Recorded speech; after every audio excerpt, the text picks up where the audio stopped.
Coming to you live from downtown Detroit, this is Benzinga's Pre-Market Prep with your host, Joel Elconin. This is a volatile puppy here, isn't it? And Dennis Dick. I'm bidding a penny. I will buy the stock for a penny. With everything you need to start your trading day.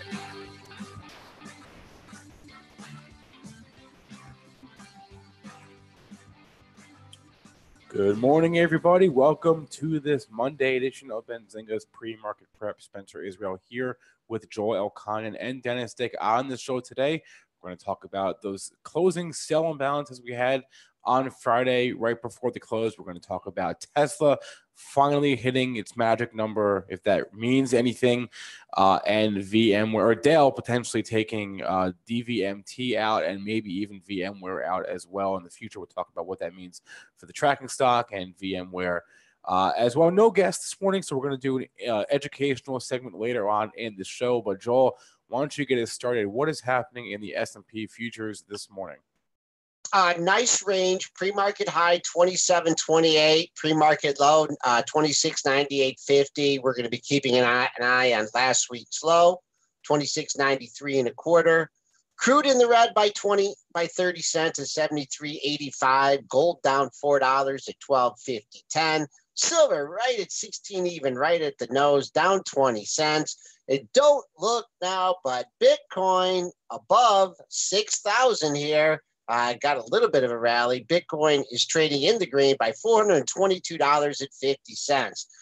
Dennis, how you doing on? Well, first of all, I want to say happy 1st of July, Canada Day. What's it called? Happy birthday, Canada. Okay, all right. Canada's birthday, July the 1st. And it is roasting hot weekend there. I don't know, like the Motor City. I actually was reading in Windsor. This is how hot it is, that not too far from where my Windsor home is, that the road, one of the major highways, Manning Road, was actually buckling, and they had to close the road down because of humidity. So the road actually, if you look, it's all buckled up and cracked. And they actually had to shut the road down to repair it because it's that hot. It's so hot that the roads are like bubbling over with heat. It's crazy. And things were good with the kids. You were outnumbered over the weekend, 2-1. Yeah, my wife was away this weekend, so I had both kids solo, the 3-year-old and the 1-year-old. So that was interesting. I survived, and with the heat, it made it even harder because usually I'd just take them to the park and do some stuff outside. But I took them to the park for about 10 minutes. I look at my 3-year-old, and he's a runner, so he's just running. He doesn't slow down. And I'm like, his face is so red. He's soaking, sweating. I was like, you know what? You're going to have a heat stroke. I'm putting you back inside. So it's just too hot. It was too hot to be outside. Hopefully we're going to get it cooled down. But this week is supposed to be really hot here too. This is the hottest it's been that I can remember, especially up by the bay. Usually when you're on the water, usually it feels kind of cool. You get a nice breeze. You're always 10 degrees cooler by the water. It just didn't seem like the case. So I was still hot, humid, and pretty awful actually outside. So not the best weekend for just enjoying the outdoors, although we enjoyed lots of AC. Hey, Dennis, at least you didn't have to move this weekend like I did. You moved? Are you nuts? Lifting. Well, I didn't know it was going to be this hot when I decided to move this weekend. Holy cow, Spencer. You're like you survived. Brutal. Joel. And you didn't even shave that beard? No, brutal. Joel, how was your weekend? Well, I'll give you the good news and I'll give you the semi-bad news. Good news is I had a great ride with my daughter, Emily. I took her back out to Syracuse. The bad news, real bad news, is I got a speeding ticket in Ohio. And they get you in Ohio, Joel. But listen to this. I'm going to fight it, okay? I was in the center lane. I had my cruise control on at 80. There was a car in the left-hand lane that I was not passing. We go by the cop. The cop pulls out. He looks at his Ohio license plate. He looks at my Michigan license plate and pulls me over. Okay? Then he tells me that I was going 85 and I wasn't in any mood for arguing or anything. Then he tells me he was going to write me up for 80. And then I didn't look at the ticket. He still wrote me up for 85. And a good thing I wasn't wearing a Michigan shirt because I'd be in jail right now. So I tell you, I got my brother-in-law on this. Don't like those Wolverine fans, Joel. He was clocking the other car. He was clearly clocking the other car. I wasn't going to argue with him on that on the side of the road, but it looked at Michigan license plate, Ohio license plate, and who do you think they pulled over?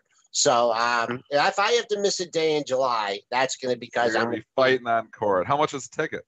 I haven't looked it up yet, but I'm fighting. Oh, they don't give you a dollar amount when you get the ticket? No, and he lied to me. He said he was going to give me one for 80, and he ended up rating for 85. But I wasn't even. Oh, they're and so how was the speed limit? Are you getting 85? 70. Man, they're tight in Ohio. I remember I got pulled over in Ohio like a decade ago. We're gonna go tangents, obviously here, but it was so I'm just zipping along. I don't remember where I was going. It was probably like 10 years ago, and cops pulling me over. I was like, why is he pulling me over? So he pulls me over and comes and he's like, do you know how fast you were going? And I go 70. And he goes, 68. So I overgassed. And I go, what's the speed limit? He goes, 55. And I go, well, don't they give you 15 over? No. And he says, not in this country, they don't, because he saw my Canadian plates. Oh, you got it. You know what? He actually went back and he says, I got to hop. I got another call, but slow down. So I didn't get a ticket, so I got lucky. But anyways. All right. Let's talk markets. They're supposed to give you 15 over. Okay, all right, let's talk markets. Dennis, why did you sell so much stock on the close on Friday? I was selling stock. I've been selling stock for the last. This is the most I've had in cash in my invest portfolio in a long time. I've sold all my Momo plays, all my short-term swing stuff that was in there. All I have is my long-term core investments there now, but I've raised cash. We've been talking bearish on the show here now. It's going on 2 weeks. So, the reason here is just I think it's turned. I'm going to keep saying it. So if you listen to the show, we're going to keep saying it. I think the market has turned from buy the dip to sell the rip. There is so many broken sectors here now. The financials are a complete, absolute disaster.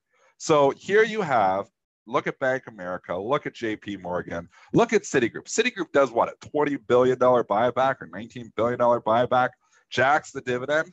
It can't even hold the gains for a day on the end of the quarter, a day that they're supposed to jack the market up. And I mean, they had it jacked in the morning. We were like typical, end of the quarter pricing, here we are pumping the market up here into the end of the quarter. Here, the banks are, performing fairly well. And then in the afternoon, they just started rolling over. And then at the close, huge sell imbalances on the close. Barron's is saying it was $3.5 billion. I didn't look at the overall number to sell on the close, but I tweeted it out about at 3:45. I tweeted it out, and I was like, "They are selling balances across the board." And then, after that tweet, the market I think fell almost 10 points. So that was, just again the information disseminated from the floor that was real. There were some institutions that wanted out big time on the close. They did not want in. They wanted out. They wanted out for a reason. That's why I continue to remain bearish here, because it seems like every time we get a good rally and there's some exceptions here, and we're going to the exceptions today too. We'll talk stocks like Tesla, which are just a complete exception here. But overall, it seems like it's turned, especially in the banks. When they can't hold those gains on that good news, what's going to drive them higher, Joel? I mean, you raise the dividend, you're doing these huge buybacks here. It's all good news, and they can't even close green for a day. That's just telling me people want out of the banks. So I remain bearish all the U.S. banks. I'm not sure. I mean, I don't know if it's going to be analysts. I guess you're just going to have to wait till earnings season. You got upgrades even though. There was an upgrade this morning. Wells Fargo getting upgraded, Morgan Stanley. It's trading up a penny. I mean, they're ignoring that now too. These banks, they got problems. U.S. banks got, and obviously the European ones do too. Because we're going into it, maybe we're going into a recession. Maybe the rise in interest rates is over. I don't know if we could go to that conclusion though. What do you think, Spencer? You're in the background here. We've been talking bearish on the show for a week and a half here. You see these banks getting cheaper here every day. What are your thoughts here? As we continue, you get a move, you get great news here on Thursday night. That was huge news. You get huge moves in these banks. Some of these banks, like Citigroup, are trading up 3, 4, 5%. Wells Fargo, which didn't give it back. Wells Fargo actually held on to some of it. But, I mean, they came significantly off the highs. I thought my job was to listen to you guys. I know your job is to analyze, too. You've been listening to us long enough. You've got an opinion here. What do you think about these? What do you think about that trading action? What does that tell you?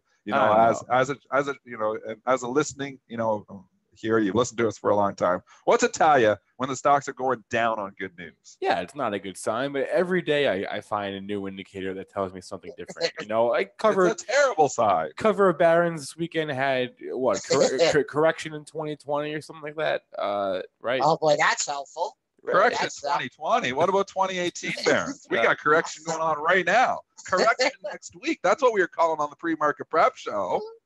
Correction right now. You're living the correction. Correction could become bear market. We're not that far off. I mean, especially on the Dow. That ass, I'm going to wash your mouth out with soap. The official definition of a bear market is down 20%. Now, are we down 10% on the Dow from the highs? Let's look at the Dow. We were down so many days in a row. What was the high? 265, 242. So 10%, I guess, right? Roughly speaking. What's my? You're the good at the air math. I just never look at the Dow. I mean, I care less about. I don't know who's in it and who's not in it. Well, go to the SPY. I mean, we're not nearly as far off. 286, 271. So down about 7% from the highs. 7-8%. So put it this way, Des.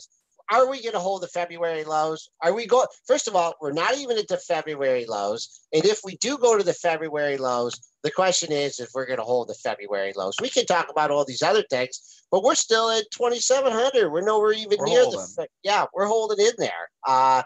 February lows. I want to know, did you get any piece? Did you see that print in Apple on the close? Did you get any piece of that? Well, here's another lesson for you, too. No, I did not. And I had LOC orders out there for a lot of stocks because I saw the big imbalances on the sell. So I put limit on close orders saying I want to participate on the closing print, to buy on the closing print. Here I am, I'm bearish, but I'm actually buying on the closing print.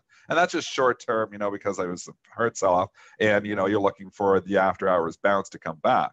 Well, I didn't get filled on hardly anything because the things ran down, but they didn't really gap down. And here's, a lesson and a little bit of market structure, a little bit of orders for you here. If you look at Apple, actually, you see this huge tank there right at the end of the day. It looks like it goes down to 182.91. It did, but the closing print was 185.11. So actually, with 1 second to go, some institution hit the sell button and they swept out 3 points of levels on Apple. It went from like 185 and change all the way down to 182.91. So if you had just a limit order sitting out there, you got filled. If you had an LOC order, you probably didn't because the official close on NASDAQ was 185.11. So, but that's, scary too, because some people got filled on that. There was some size down there. I saw one of my Twitter followers said he bought 5,184. Great job. Because the thing was right back up at 185 after hours. They could immediately sell, if you bought 5,000 shares, it's a huge order. Wow. Nice pickup there. It was a quick $5,000 for you. So that's a great, pickup on that one. But you had to have a limit order out there and get swept in that as opposed to an LOC order, which you wouldn't have been filled on. And I was thinking these things were gapping down on the close, and a lot of them didn't. So, but, it's not good news when institutions are coming in with this kind of size on the close to sell. It's telling you that big money is scared. And big money is what moves the market. It's not high frequency traders. It's not the short term guys. It's the institutional money that really moves markets. The institutions are starting to, take a little more cautious approach here, as opposed to just buying every dip. They're now looking at, selling the rep a little bit more. And we saw that on Friday with the banks. We saw that on Friday with a lot of stocks. It's now time to be more cautious. You know what? And that's a great segue, Dennis, because here you are at the beginning of a quarter, beginning of the month. Right, all that money, all that monthly money that is invested on plans. I mean, do you think the institutions are going to put it to work right here at 2,700, 2,705, the S&Ps, when they got a whole quarter to do things? Especially, you had the dip in the first quarter, and then you got the rip at the end. You did okay. You hung in here in the second quarter. You get your quarterly bonuses. You get paid on your incentive fees. You lock in some gains. I mean, buying here, let's see. We'll find out what the institutions are doing today. We're going to find out at 9:30 on the open, and we're going to find out in the close, because this is the day that we got to hold 2,700. We've been down here 3 times. This is the fourth charm. Yep, and 26.9850. That's your low. That could hold up, ahead of last week's low. But this is the day that the bulls really got to get their buying shoes on and save this market. We break above 27, last week's highs.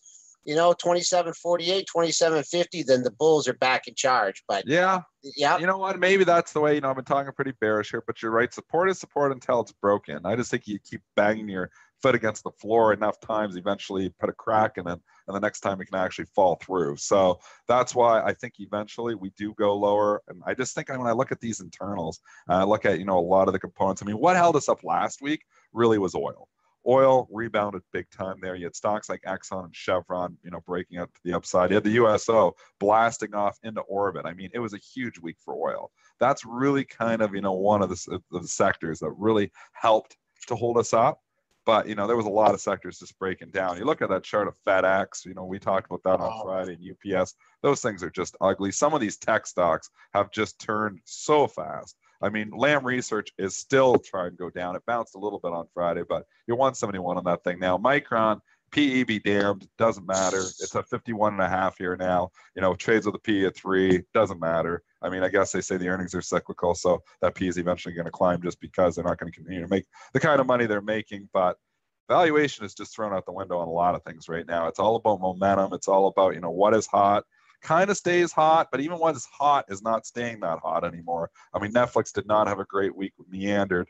Tesla is just the honey badger stock of all stocks. It's probably going to make a new all-time high here again. You just can't stop it. I mean, the production numbers, they, whatever it is, even when they miss them, they seem to go up. Bad news is good news for Tesla. Good news is good news. Give us the news here. We'll segue over to Tesla here, Spencer. Talk about what happened here over a night because stock's up $20. Yeah, and I almost feel stupid because I let myself get hypnotized by this magic production goal, this magic number for the last year. Essentially, they said this would be the number that they'd have at the end of 2017. Now they finally reached their magic number, 5,000 Model 3s per week. They did it last week. And that was the goal for about a year now. And now they hit it. And now I'm like, well, okay, so what? There's no indication that they can do this all the time. Every week they hit 5,000 Model 3s last week. Great for them. 7,000 cars in total. Great. Now what? Now they got to do it again every week. And I don't know if they can do that. So I feel dumb for focusing on this number for the last, 8 months. And now that they're there, it's like, okay, what's next? Because that's 1 week's worth of production that took them how long to get to. But the stock is up, so they did hit their number, 5,000 Model 3s. That was the big thing. They're there, so let's all clap our hands, I guess. Is that official? Yep. Did they officially release a number? Because well, that's what Elon announced yesterday, I guess. So. Okay. All right. Because Lizzie and I, or Lizzie has a story coming out. We talked to Gene Munster's assistant, who actually went out to the factory, the Fremont, California factory, and she was out there for 3 days doing reconnaissance and making his estimates. And Gene, I think that's a little bit above Gene's estimate. So, well, this is what they said, and I think they really broke their backs to get there. So. I don't know if this is like a replicable number for them, but this was the goal. This is what Elon said, and they did it. So let's all, let's all cheer you. Okay. They miss these goals. The stock gets hit and just bounces back. Right. So now they hit them. So they don't mean anything. That's my point. So they don't mean anything. Nothing means anything. From a fundamental perspective, it's just still got the story. Everybody likes the looks of the cars, and they keep buying the stock. I mean, really, you put it in perspective. Just for these numbers here, and this is from the Gilmore Report, who we've had on a lot of times. Obviously, he's a great guest there, Gil Morales, but he just tweeted out over the weekend. Tesla seems to benefit from the fact that the bar is set so low for the company. 5,000 Model 3s in a week. He's kind of like whoop-de-doo-da-day because Toyota produces 13,700 cars a day. So it's funny, he says these are low bars. They beat the low bars, so stock rallies, but it's hard to be short a stock that just will, continue to go up even on bad news. I know we had the whoosh down in March, but Jason Raznick was on the show saying it was a buying opportunity. He's been right. He's been right the whole time. I'm not shorting Tesla. Even if you're a bear and you had somebody like saying, why would you not short Tesla if you're going to short stocks? Well, because there's been no reason really to short Tesla here. The stock just keeps coming back every time. It's giving me, if I could sit and push a pencil, sure. If you're just doing everything on valuation, maybe it makes sense. But the market doesn't trade on valuation, at least not right now. It trades on momentum. It trades on sentiment. And the sentiment towards Tesla is still hot. People still want to own that. It's still got the story. Well, eventually maybe that's not the case, or maybe it's always going to be the case. I'm not sure. It's been going on for years now. But that's not the stock I want to short is Tesla, a stock that's trading up 20 points on a day we're trading down here again. Now, it is leaking the gains. I'm not coming in here and saying buy Tesla either. It's never going to be in my investment portfolio. The valuation makes zero sense to me. And it's probably not going to be long in my trading portfolio very often either, just because it's already leaking, Dennis. It's already like it's leaked a lot. Where is it? Where was it? Of course they did it right on that first bar at 415. They took it up to 366.70. You're now at 359. You've lost $7. Your lowest print's been 357. So if we take out 357 here, I mean, look what the banks did on Friday. I mean, can Tesla go red today? I mean, is that a possibility? But this is a different story than the banks too. The banks have been in a hard downtrend. Tesla has not yet. So from a technical perspective, Tesla's hardly broken. I mean, I would say from a technical perspective, you just look at it, this is still in an uptrend. That being said, if you start to think this market's going to start to get the crap kicked out of it, which I've kind of been hinting that as what I've been thinking, then, you don't want to own anything. And you definitely don't want to own stocks that, burn cash like Tesla burns cash. But it's not the easy money, I don't think, on the short side. Some people think this is easy money on the short side. It's been difficult money to short Tesla. I mean, the easy money has been the banks. And it continues to be the banks and people, you're pushing if you're just doing it. If you're just a value trader, like pure fundamental trader, just crunching your numbers, sitting there analyzing your balance sheet, your cash flow statements and all that, and trying to make money. Can you imagine how difficult that job is right now? Here you got banks trading with multiples, of 10. Over here you've got, Micron trading with multiple of 3. And you got Tesla that's burning cash to the tune of whatever, hundreds of millions of dollars a quarter. Go straight up. I mean, it's hard to just be a pure value trader and say, I'm going to trade right on that. That is, again, why I believe you can't be a one-trick pony in this market. You got to look at what the trend is, use some of the technicals, sure, use fundamentals in your trading as well. But if you're just sitting there just trying to do it all on valuation, tough job. Okay, all right. So let's talk a little merger this morning here, and I want to call it a merger, but what the hell is Dell doing? They're public. They go private, and now I don't understand. Come back public. Yeah. Spencer, you got the details on that? Yeah, they're trying to take out the VMware tracking stock DVMT at a significant premium. It's not official yet. We're waiting for the announcement. It could come this morning, but this is just a report from over the weekend. That they're going to take out DVMT. And I think the logic there is it'll make it easier for them to potentially take out VMware should they go that route eventually as well, which is why VMware caught a bit on that headline. Yeah, like I don't totally get and I didn't read it very closely there, but it sounded to me like they were taking the DVMT tracking stock back. Yep. Private. They didn't say anything about VMware, and here's VMware trade up 15 points too. So I'm trying to figure out the logic as to why VMware is up just as much as DVMT, unless I'm missing something. Like DVMT is supposed to just track VMware, and it's supposed to track it, I believe, 1-for-1, which is crazy because it's never worked. I mean, VMware is trading $162, DVMT is trading at $94. You're talking like a 70-point discount there. So whatever ratio they're going to give, whatever they're giving, they're obviously not giving you the $170 that it was technically supposed to be worth.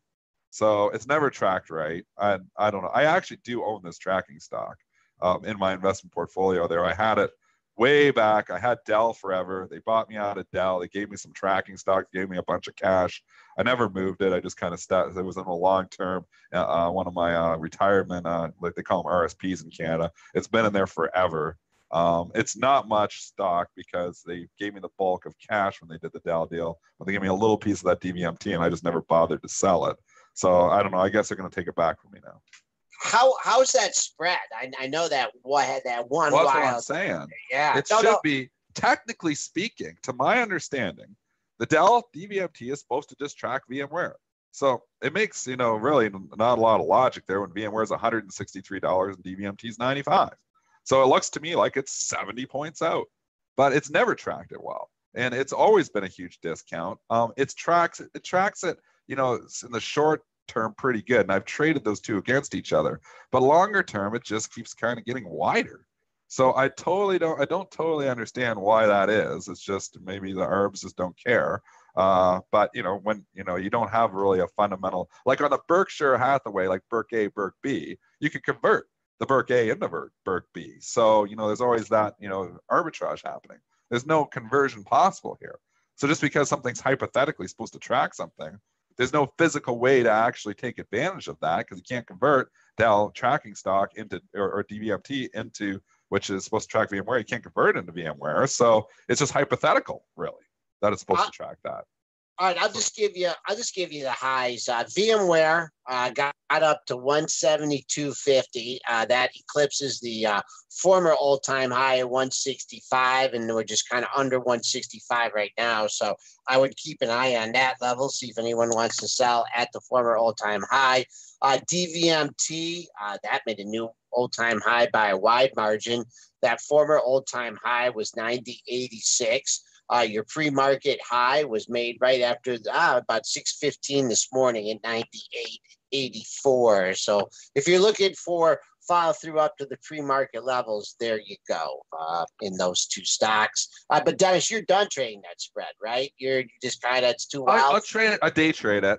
I don't do it longer term. It's so difficult. So, and I won't day trade it today because it's too many. When you have news just on one, we saw what happened the last time this happened, and it really blew out like 30 points in one day.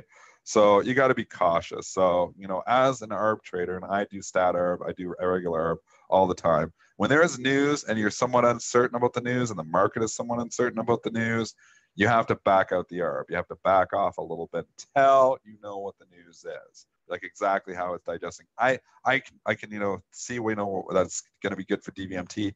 I'm still not totally interpreting exactly how to value VMware off of this news. People are saying it's worth 18 points higher. I don't know if that's the case. Maybe there's something that I missed here, but I haven't seen anything about VMware in the headline. So as an ARB trader, I back off until I understand more and I see a relationship forming again. So right now it looks like the relationship is still holding, but because there's news out there, it could blow out. It could blow out today. So I'm not going to trade them against each other.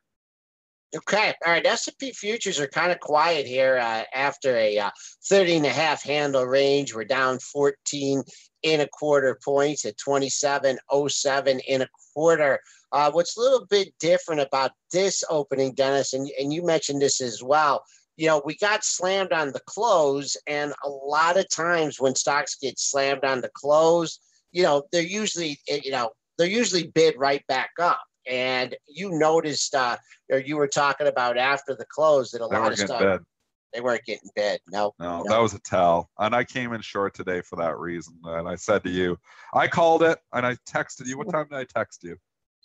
I was out and about. I had a really busy Friday, but I came back obviously at 3:00. But I think I texted you, 1:30 or 2:00? Yeah. I said, this is a suckers rally. Yep. And that's exactly what it turned into. I mean, it's a classic example of a suckers rally where people thinking, oh, here we go. The bank's good news. We got to get in here and buy stocks. It couldn't hold the gains for more than a day. That was on everything, especially in the banks. It was a real suckers rally, but it was a suckers rally in a lot of other sectors as well. I mean, you got a lot of stocks just look really bad here. Here's Wynn Resorts too, and somebody wanted to talk about Wynn. We did get some Macau data over the weekend. Wynn is trading down $6. But just quietly, here's a stock that people were talking about as a potential takeover candidate back in May when it got over 200 again. Quietly here, we've lost $40 since then. So you're not hearing anything. You're hearing crickets on the takeover front for Wynn Resorts here now. I'll tell you this 160 level. I've always liked this level. This was the level back when they were having problems with Steve Wynn and his credibility, obviously, and everything that was happening there. 160 was holding multiple times. We are back at that level. I think this is a good level. If you are looking for a bounce on something, I think it could be Wynn, but you got to be careful when you're buying anything in a tough market right now. What is the data from Macau, Spencer? Well, this one's interesting. So Macau gaming revenue increased 12.1% in June. That was a miss of the 18.5% estimate. This morning, we're getting a couple of brokerages coming out, JP Morgan and Bernstein, who are both essentially complaining about the inaccuracy of the weekly channel checks, of the weekly forecast for this number. And the estimate was so far off for the second month in a row that they're basically saying, we can't trust these estimate numbers anymore.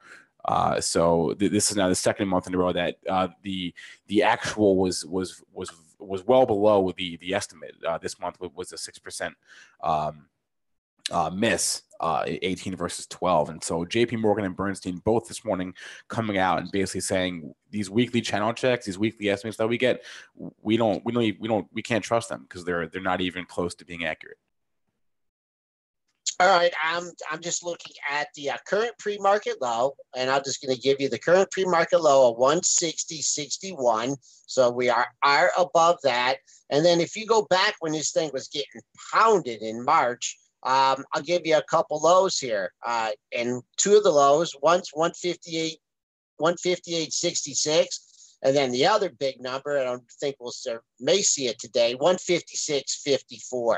So if I had a short position in either of these stocks, I'd be looking 158.66 or 156.54 to cover. I'm not initiating a long, though, in this today. I would just be looking to cover short with the stock down. I think if you're short, I think it's a huge level you're coming into. So just keep in mind, this is where it found support back, 156, 157. Again, I'm going to say this. I said it on the show multiple times last week. I am not looking for dips to buy right now. I am looking for rips to sell. So this is a dip. And if you were in a normal bull market here right now, where we were 3 months ago, where everything was going straight up, I think this is something that's a no-brainer to buy in the 160 area. We are not in that market anymore. They are looking to sell stocks. That was a big tell on Friday. And as you know, you get pops in different sectors and pops in different stocks. They're using that opportunity to take the money off the table. It's probably why Tesla could potentially give it back, just like Joel was talking to. Even though Tesla's a tough short and it's not the one I would be picking on, there's just, it seems like every time we get a pop in certain stocks here right now, that they're quick to take those gains. Nike held on to its gains pretty well on Friday. Didn't come off the highs too much. It's down a little bit here this morning with the overall market. But what was interesting, and something Spinner mentioned too, was that the sympathy plays, like the Foot Lockers, the Dick's Sporting Goods, the Under Armours, all those stocks that were trading way up on the Nike report turned around and went hard red and made new lows. That was like what you call catching all the Paris traders, like big time. So Foot Locker opened up like $2, opened basically at the highs, closed hard red, was red like literally 20 minutes after the open, just straight down basically from the open, and no mercy. So here you were maybe saying, okay, well, this got to be good for Foot Locker. I mean, Nike sell more shoes, got to be good for Foot Locker, got to be good for like your Dick's Sporting Goods, got to be good, for your competitors like Under Armour. All those charts straight down from the open. So multiple things happening here. Paris traders getting run over in that, which is something always to note because they're pretty heavy traders and they can move markets. So now you have a lot of Paris traders potentially caught in that, or they were washing out and they're trying to wash out probably again. But it's just showing you the type of market we're in. If you were in a full-on raging bull market here, like we were, I think some of the stuff, isn't going to be giving it back that quickly. But it's like stocks pop and institutions come in licking their chops and say, I can lighten up and I'm going to use that opportunity to do it. We're seeing that example again and again and again in certain sectors. And that was an ugly, ugly tape of the sympathy plays for Nike. All right. Imbalances, Dennis, hit me up here. We're coming up on 8:34. We're really not moving much. So we have a sell. But again, look, we're down 15 handles. So you knew that would be the case, but they're pretty heavy. Coca-Cola, even some of your defensive names are getting hit here this morning. Coca-Cola, which was way up on Friday. So you saw this market, and that's one thing I said that oil's holding us up. Consumer staples have been performing fairly well here too. So it's been a classic example of risk on, risk off. When you have a risk off market, you do see some of the defensive names, some of your utility stocks as well, starting to catch bids. This morning, though, I'm seeing sell balances across the board. Pfizer, 147,000 to sell.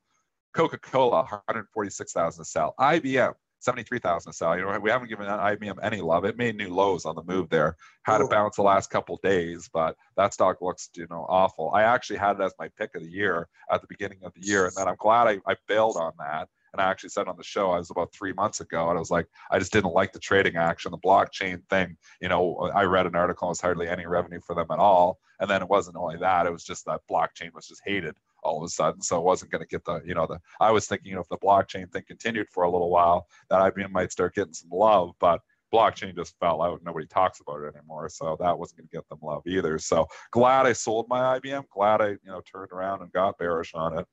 So that's what you got to do. You got to be able to change your opinion there, because I was dead wrong off the bat when I said that January 1st. And luckily, I sold the stock because it's continued to go lower.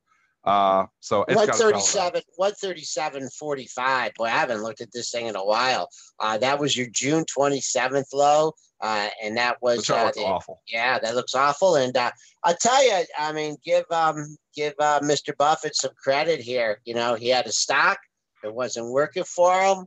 He worked his way out of it completely, Dennis. And I think he was one of the main reasons that I sold it too. Buffett's out. He's doing his homework. My long-term investment stuff, I follow Warren Buffett a lot because he knows his stuff. And he's selling IBM. I don't really want a piece of it either because he doesn't sell that often. So he's got to really not like the story to sell it. But back to the imbalances here. You got Bank of America, 75,000 to sell. Alibaba, which got murdered here again after hours. Remember, we got murdered pre-market. We didn't know what was going on in the pre-market. It bounced back. Well, that bounce was just sold again. You're right back down here at the lows in Alibaba. That's your classic example. Here's a stock that was love, going up, up, up. Valuation's not crazy on this thing. I still like it maybe long term, but right now it's like they're using opportunities to get out. You had the rip up there after the open. I know it dipped, and so many traders just play, buy the dip. But think about, everybody wants to talk about that, the opening down at 184 or, going down to 183 in the pre-market that morning and buying it and saying I got a 186, 187. But nobody talks about, being able to sell it up at 188, 187. That was easy money on the short side. And here it's down at 181.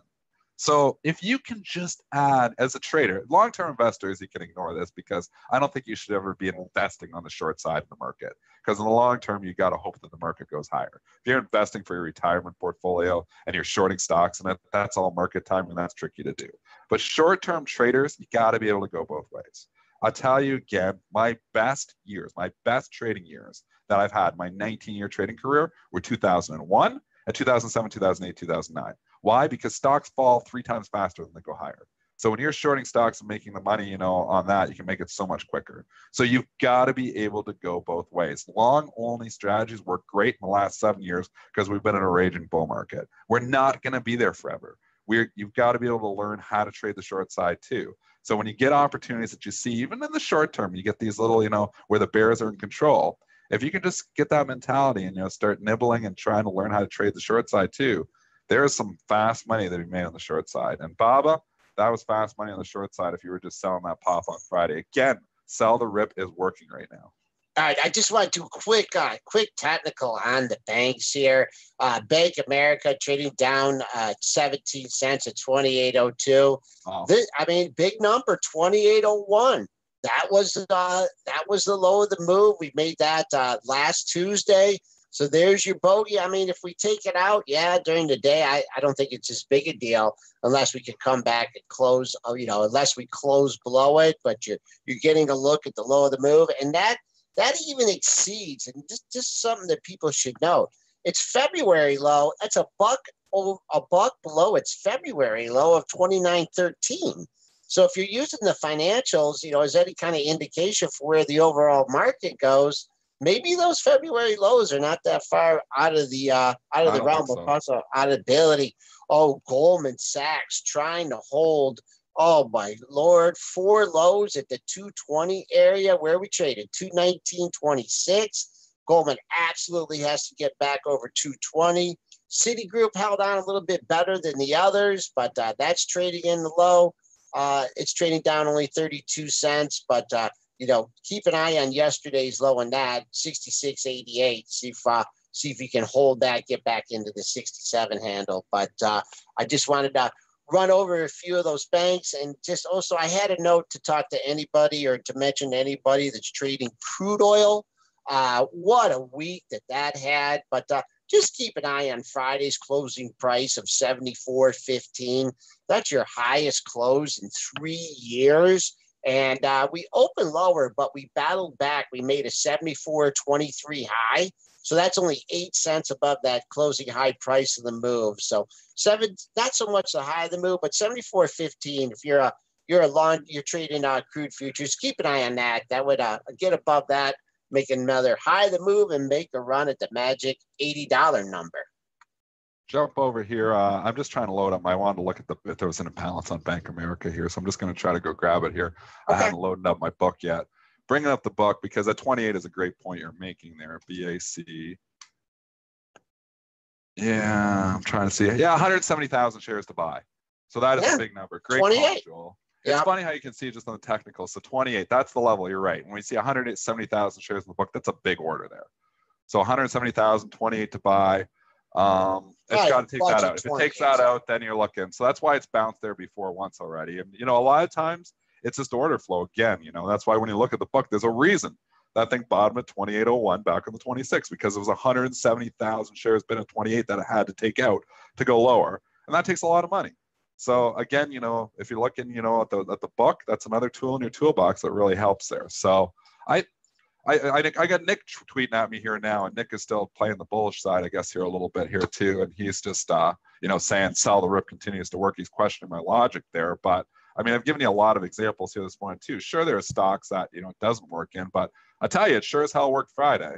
So I think, since we've been bearish for a week and a half here, I think we've been on the right side of the trade. I mean, I had a really good trading week, so my P&L is saying that I've been on the right side of the trade. So maybe, I'm not saying go dump your investment portfolio. I'm not saying we're in this bear market that's, going to, take us out here.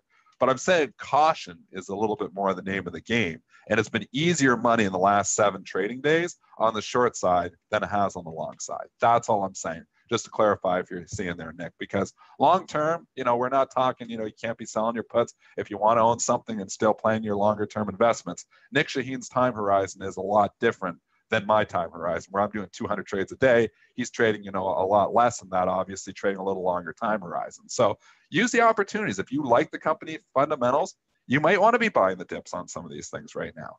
But all I'm saying is if you're a short-term trader and, you've still got that if I buy the dip, I'm going to make money because it's going to come back. That's not always the case. So you got to be cautious. Make sure, you throw a little bit of fundamentals in there. If you're really buying the dip, make sure you want to own the stock, because this is the type of market that can run you over a little bit too. Great question here out of TT Mac. How much of this market depends right now on Apple, Dennis? And, we talk about it being the biggest component in the S&P 500. It's a leader. I mean, I think there's some emphasis on it. But the only thing that concerns me about Apple is if you take out this 180, 181 level on the daily charts, find me support, I mean, there's a couple daily lows in there, but Dennis, you want to tackle that question? I mean, it's very important. And it wasn't a good sign that there was some institution that got really nervous 1 second before the close and sells a boatload of stock. So you still have some nervous Nellies. At 180.73, that's your bogey in the water. I own Apple in my long-term investment portfolio. I'm a long-term believer in Apple. I think if you're writing puts, like Nick's going to be writing way out of the money lower, I think you probably make money still with those trades, playing the long-term trade in Apple. But short-term, it's very important. I mean, we start taking on 181, then it's the gap. You ran up from 170 to 180 in 3 days, bunch of gaps in there on the chart. It means the market could get a little bit weaker here too. So as a trader, again, I'm just looking at the opportunity there. I think the opportunity is when it's popping up right now to either take out some profits, lighten up your longs, or potentially short it. So as an investor, I like Apple long term. As a trader, I don't like anything right now as a long. I think the market is just showing me a lot of signs that it wants to go lower. Now, I'm not saying come in here and short today. That's the one thing too, is it's all about the markets from my experience, at least the way I trade, is I'm buying dips or selling rips. And that means selling the rip just means when the market's popping up, giving you the opportunity. The rip was Friday morning when you had a lot of stocks, really popping up, and we were trading up 200 Dow points, and then we gave it back. And now we're already, if we look from where we were on the S&Ps, just literally from 1 o'clock on Friday, what were we, 273? Now we're 269. I mean, what are we, 35 handles down from where we were at the highs? So it's and not even that, actually 3 o'clock. we were 273. So literally in 1 hour. So if you're coming here shorting now you're late to the party. So you almost need, a pop to get short. Selling stocks a different story, and we can have momentum, we can have follow through. I think you're not going to get a chance to 273, 272, maybe 271, but just start thinking about it as you start popping up. Maybe there's that opportunity on the short side. Maybe there's some stock charts. Maybe there's something you're long and you're looking to get out of. Maybe it's time to lighten it up. It's time to book some profits. Like I said, I'm out of all my Momo stuff because that stuff turned. It turned a week and a half ago, and it continues to be a tape that it's a little bit tougher now for the longs. It can turn again. And that's why, I stress you continue to listen to the show, because we change our opinion on this show quite a bit, because I'm a short-term trader. I have to change my opinion with the overall market. If I don't, I'm going to be out of a job. So, long-term investors, it's a different story. But as short-term traders, you got to be able to change your opinion very quickly. I know what you're saving up that cash for, Dennis. What do you think? What do you want? You're going to buy. You're going to buy some GE bonds. Tell me about this Barron's article. Tell me about Barron's.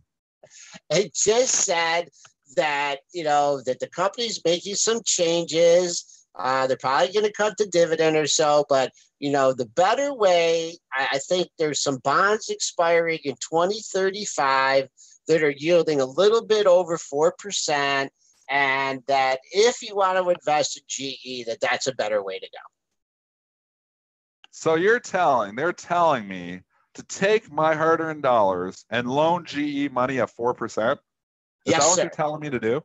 Yes. Take my hard-earned dollars that I've worked hard for 19 years and loan money to GE at 4%. Yes. That is crazy. Sorry, whoever wrote that in Barron's, you're nuts. You're going to loan money. There's not enough upside for that. My upside is getting money paid back to me at 4% from General Electric. Holy cow, does that sound crazy? So I can go in a T-bill, you can get, just in 2.5. You're going to pick up another 1.5 and you want to all of a sudden, loan money to GE to pick up a 1.5? No, that's just sold to you. So I would actually short those bonds at 4.5%. Not that I short bonds, but I would take the complete opposite side of that trade.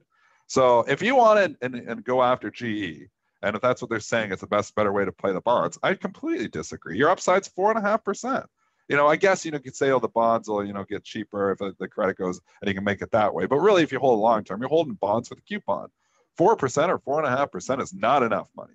Same reason I would not loan Deutsche Bank money at 6% or 5 or 6% or whatever it is. And those preferred stocks, why, continue to look at those at the short side, because that's just seems like, when there's all kinds of trouble out there, if I'm loaning money to those troubled people at 4 or 5%, it's not very much money at all. I want more upside than that. So if you're really bullish GE, I'd say buy the stock.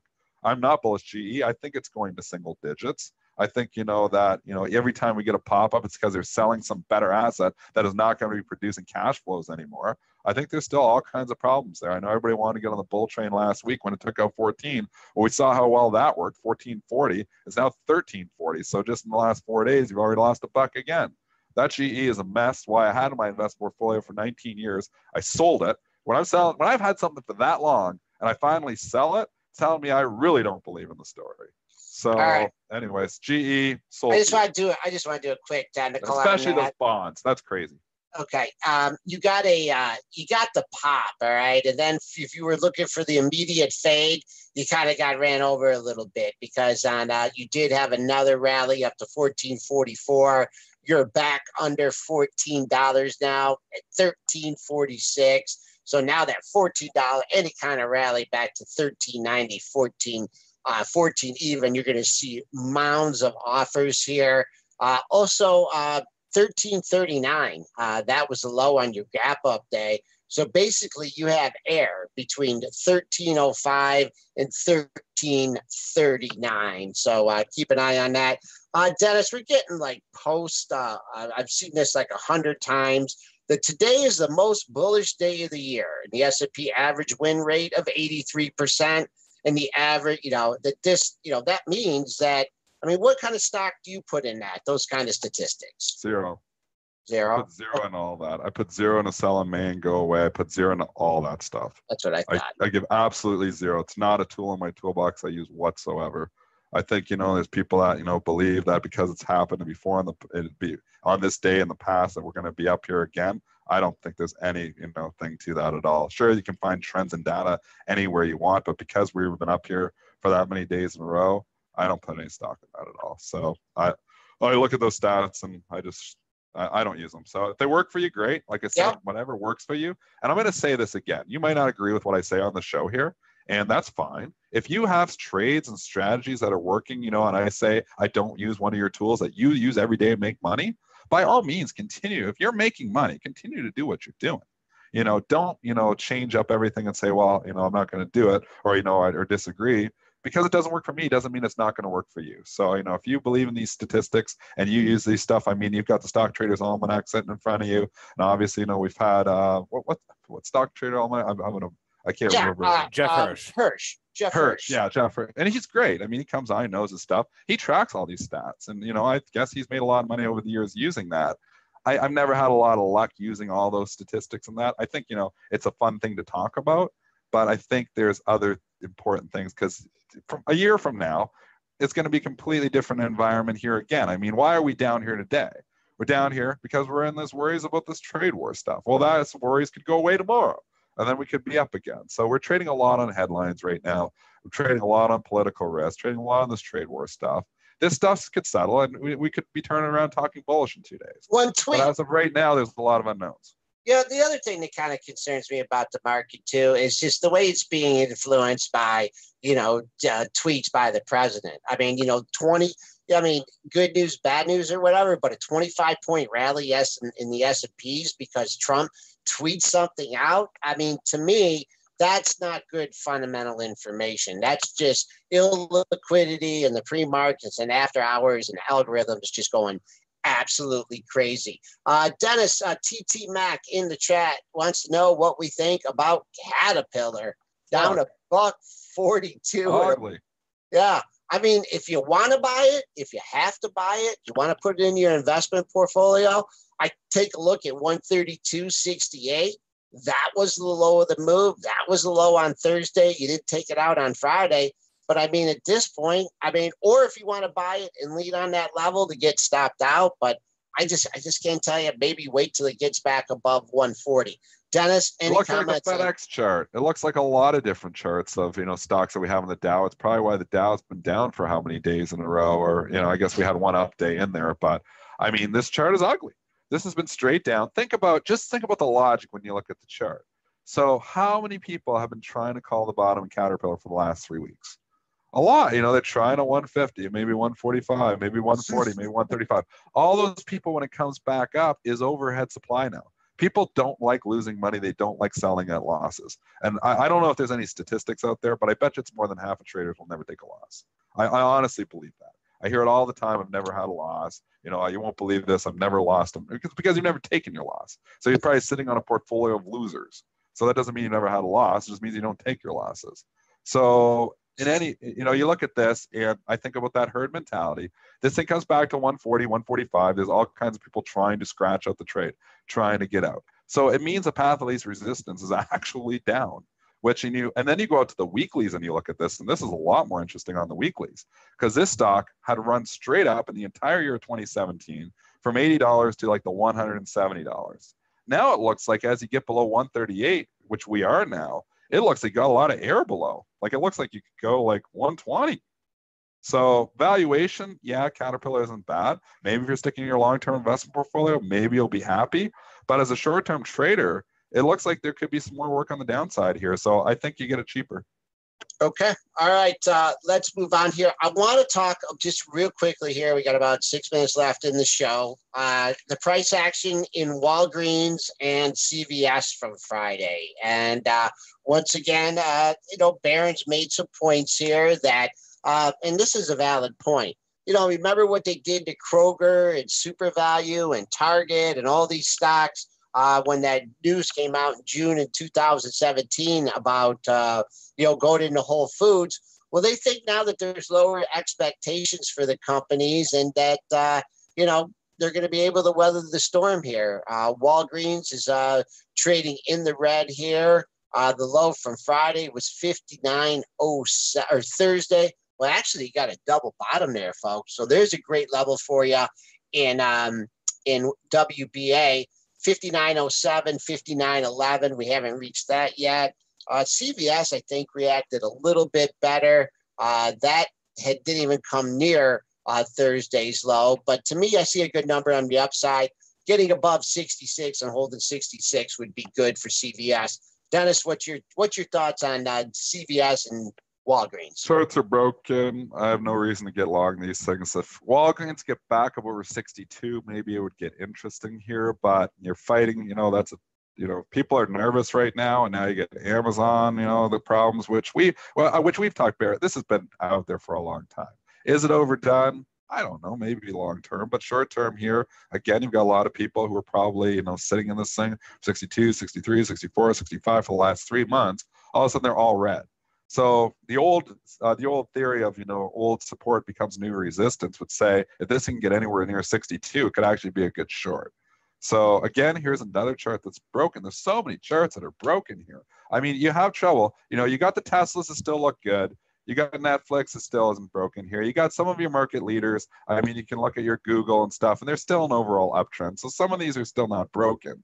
But some of these charts are, what do you think, Joel? I mean, we just look at this Caterpillar, this FedEx, now we look at Walgreens. I mean, some of these charts, especially in these Dow stocks, they look terrible.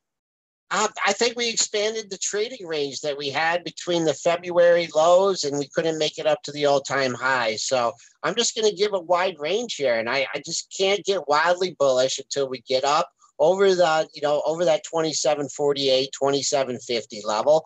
And if we take out last week's low, 26.93.50, I mean, you got to look for 26.50 or 2600. I mean, I think the market is setting up pretty well technically where I don't have to make a call. The market's going to tell me what it's going to do, and then you trade it accordingly. Yeah. Dennis, we only have like a couple minutes left, but you don't want to get back into SOGO or HUYA or IQ or any of those stocks. They're all broken. I mean, these stocks are broken now, and now you have people who are coming in and saying, okay, well, they're going to come all the way back.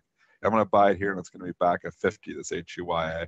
Tough sledding, too. You've caught people here now. So it looks broken to me, too. So I think all the easy money was made on this. It's not going to just go right straight back up to 50. It can't. It's not easy anymore. It was easy the first time because there's no pain there. There's nobody. The only people who are in pain are the people who are shorting the stock. Now I have all people who bought the thing over the course of the last couple of weeks who are down in it. So now it's more difficult to get back up there. That chart looks broken to me. I would, actually HUYA, I look for the setup below 29.75. I think it could be a nice short. I think you go 29.75, you get 25 in like a day because that thing is a little wild child there. The locate is tough on it though. I've been trying to do the locate a couple times there on HUYA. It's tough. IQ locate a little bit easier. The locate is what you need if you're newer to trading. The locate is what you need to be able to short the stock. You have to be able to locate it or you can't borrow the shares and you can't short the stock. IQ below 30, I would like it from the short side.